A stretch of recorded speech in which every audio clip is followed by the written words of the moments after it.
बोलो शारदा माता की जय। बोलो आला उदल मलखान ढेबा ब्रह्मा जी की जय। दोस्तों, 12 शताब्दी में आला जो युधिष्ठिर के अवतारी थे महाभारत काल के, दोस्तों इन जैसा कोई वीर नहीं था, बलवान नहीं था। आला उदल मलखान ढेबा ने, इन लोगों ने 52 गढ़ों को जीता था। आला कभी परास्त नहीं हुए थे। आज मैं आपको उधल और दिल्ली की लड़ाई के बारे में बताऊंगा। पृथ्वीराज से कैसे लड़ाई हुई थी। सबसे पहले मैं आप सभी श्रोताओं, मेरे प्यारे भैया और बहनों का मैं अपने YouTube चैनल देहाती कहानी पर हार्दिक स्वागत, हाथ जोड़कर अभिनंदन करता हूं। अगर मुझसे कोई गलती हो तो क्षमा कर देना अपना बच्चा समझकर, क्योंकि मैं आपके लिए बहुत अच्छा प्रसंग लेके चल रहा हूं। दोस्तों, उदल की लड़ाई कैसे हुई थी? बात उस समय की है जब ब्रह्मा जी का गौना कराने के लिए महोबा के लोग दिल्ली पृथ्वीराज के यहाँ पहुंचे थे। महोबा वालों ने शिविर लगाया था, शिविर में रुके हुए थे। दोस्तों, आराम से सुबह के टाइम पर कलेबा होता है। कलेबा में ब्रह्मा जी उदल बैठे हुए थे। दोस्तों, बार सामने आके किया जाता है, पीछे तो धिक्कार होता है। पृथ्वीराज का मंत्री कहो चाहे सामंत कहो, जो चूड़ामल ब्राह्मण था, चूड़ामल ब्राह्मण ने साड़ी पहनकर, नाक छिदवा के, कुंडल पहनकर मर्दाना बन गया, मर्द से नारी बन गया। नारी बनकर कटार कमर मर छिपा ली। छिपाने के बाद में वहीं पर आ जाता है जहां पर ब्रह्माजीत और उदल बैठे हुए थे। सखिया मंगलचार कह रही थीं, अपने अपने बारी बारी से कलेवा कर रही थीं। बेला का गोना था। दोस्तों, चूड़ामल के बाहर पास में खड़ा हो गया, क्योंकि वो नारी बना हुआ था। उसने जैसे ही तलवार निकाली और उदल के पीछे से भोंक दी। जब उदल के तलवार भोंक दी, वहीं पर उदल मूर्छित होकर गिर गए। ब्रह्मा जी चिल्लाने लगा, भैया भैया। तुरंत ब्रह्मा जी ने कहा, धिक्कार है तुझ पे चूड़ामल ब्राह्मण, अगर तू मर्द होता असली में तो मेरे सामने आकर युद्ध करता। पीछे तो चोर करते हैं युद्ध। दोस्तों, चूड़ामल को बार बार लोग कहते हैं। उधर बेला को पता लगता है कि मेरे देवर उदल को चूड़ामल ने धोखे से तलवार मार दी। उधर बेला भी अति शब्द कहती है, उससे घनघोर शब्द कहती है। भाई, जब उदल गिर जाते हैं मूर्छित होकर, अब वहां पर ब्रह्माजीत की भी लड़ाई चूड़ामल से होने लगी। ब्रह्माजीत भी घायल हो गया, बहुत बुरी तरीके से घायल हो गया। लड़ाई होने लगी। दोस्तों, जैसे ये खबर आला को, मलखान को पहुंचती है, आला मलखान आते हैं, तुरंत गले लगाते हैं। गुस्सा भरा हुआ है आंखों में। तुरंत उदल को उठाकर अपने शिविर, जहां महोबा वालों का शिविर लगा था, वहां ले आते हैं। कहते हैं मलखान, आला कहते, रो रो कर गले लगाते हैं, भैया तुमने मुझसे कुछ कहा नहीं, मुझे छोड़कर कहाँ चले गए? क्यों? मुझे कुछ तो बोल दो। उदल भैया, कुछ तो बोल दो, एक बार बोल दो भैया, एक बार बोल दो भैया।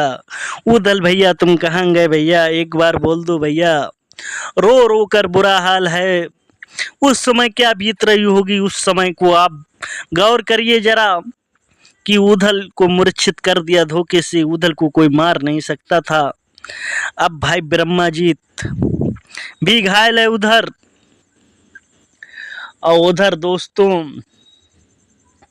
पृथ्वीराज को पराजित करके चले आते हैं।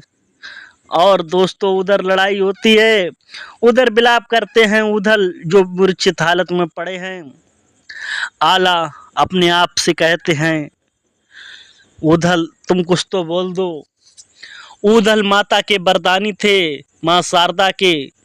माता शारदा की 12 वर्ष तक तपस्या करी थी, जो मैहर में शारदा माता है, सतना में, मध्य प्रदेश के सतना जिले में मैहर तहसील के अंतर्गत मंदिर आता है माँ शारदा का। हे मेरे प्यारे बंधु, उस समय क्या बीत रही होगी। आला ने माता को याद किया, माँ शारदे को। माँ शारदे से कहा, मेरे भाई को एक बार सही कर दो, इन्हें बुला दो। दोस्तों आला पुकारे तो माँ शारदे नहीं आए। माँ शारदा कहती हैं, बेटा बताओ क्या बात है। तो आला कहते हैं, देखो मेरे भैये पर धोखे से वार कर दिया है चूड़ामल ने, मेरे भाई को सही कर दो। माता देर नहीं लगाती हैं, तुरंत जाती हैं स्वर्गलोक में इंद्रलोक के पास। इंद्र से कहती हैं, इंद्रदेव मुझे अमृत चाहिए। दोस्तों इंद्रदेव देर नहीं लगाते हैं, अमृत दे देते हैं माँ को। माँ आकर उधल के मुख में अमृत को डालती है। उधल माँ शारदा का नाम लेते हुए उठता है। कहते हैं, कहाँ है चूड़ामल, उसको अभी मारूंगा। दोस्तों आला गले लगाते हैं। आला तुरंत एक खतवारा को बुलाते हैं, एक चिट्ठी लिखते हैं पृथ्वीराज के लिए। पृथ्वीराज जो चिट्ठी में लिखवाते हैं, कहते हैं, अगर तूने अभी तक मुझे चूड़ामल मेरे हवाले नहीं कर दिया करा तो मैं तेरी दिल्ली को तोपे से उड़ा दूंगा। दोस्तों जब तोप जाती है वहां पर, तोपों से उड़ा देंगे। दोस्तों जो चिट्ठी को खतवारा लेके जाता है पृथ्वीराज के दरबार में, पृथ्वीराज तुरंत डर जाते, सहम जाते हैं। चूड़ामल को बुलाते हैं, कहते हैं, चूड़ामल जाओ सेना को तैयार करो और जाओ युद्ध लड़ो जाके। भाई साहब चूड़ामल तैयार हुआ युद्ध लड़ने के लिए। उधर महोबा वाले भी पहले ही से तैयार थे युद्ध के लिए। अब दोनों लोगों को आमना सामना होता है। उधर मलखान ढेबा सारे लोग आते हैं, कहते हैं चूड़ामल से, मलखा कहता है, मलखान अरे मूर्ख तू कायर है, अगर तू सत्य का ब्राह्मण हो तो सामने होके युद्ध लड़, पीछे तो कायर लड़ते हैं। तूने तो नारी बनके उधल को तलवार मारी, सामने आके मार। दोस्तों उस समय जब घनघोर युद्ध होने लगा, चूड़ामल मलखान में जैसे ही मलखे चूड़ामल पर टूटे, दोस्तों ऐसे टूटे कि चूड़ामल को अपनी जान बचाना मुश्किल हो गई। दोस्तों जब देखा कि मेरी मलखान से पेश नहीं जाएगी, चूड़ामल भागता नजर आया। दोस्तों जब जिस युद्ध का नायक ही चला जाता है तो उसकी सेना भी भाई भाग जाती है। विजय का डंका बजने लगता है। दोस्तों चूड़ामल को भगा देते हैं। दोस्तों डरपोक कायर, वो तो उसने धोखे से औरत बनकर उधल को तलवार से भोंक दी थी। दोस्तों सामने उधल मलखान का कोई मुकाबला नहीं कर सकता था। दोस्तों जब उधल की लड़ाई दिल्ली पति से हुई, दोस्तों क्योंकि दिल्ली की सेना को आला उधल ने ही पराजित किया था। दोस्तों लास्ट में दोस्तों क्योंकि पृथ्वीराज अपने आप को बहुत बड़ा राजा समझता था, वास्तव में राजा था, लेकिन आला उधर मलखान ढेबा ब्रह्माजीत के सामने कोई टिक नहीं सकता था। दोस्तों क्योंकि जबकि बेला की शादी राजा परमाल के पुत्र ब्रह्मा से हुई थी। लेकिन जो चुगलखोर मामा था माहिल की वजह से दोस्तों कि ये लड़ाई पृथ्वीराज में और परमाल में महोबा वालों से हुई थी, क्योंकि पृथ्वीराज और परमाल की बहुत बड़ी दोस्ती थी दोस्तों। एक दूसरे के काम में आते थे दोस्तों। जब भी इधर कोई दिक्कत होती थी तुरंत पूरी फौज से आते थे। लेकिन मामा माहिल की वजह से इतना बड़ा सब युद्ध हुआ, दिल्ली की लड़ाई हुई युद्ध से। अगर दोस्तों मुझसे कोई गलती हो तो क्षमा करना।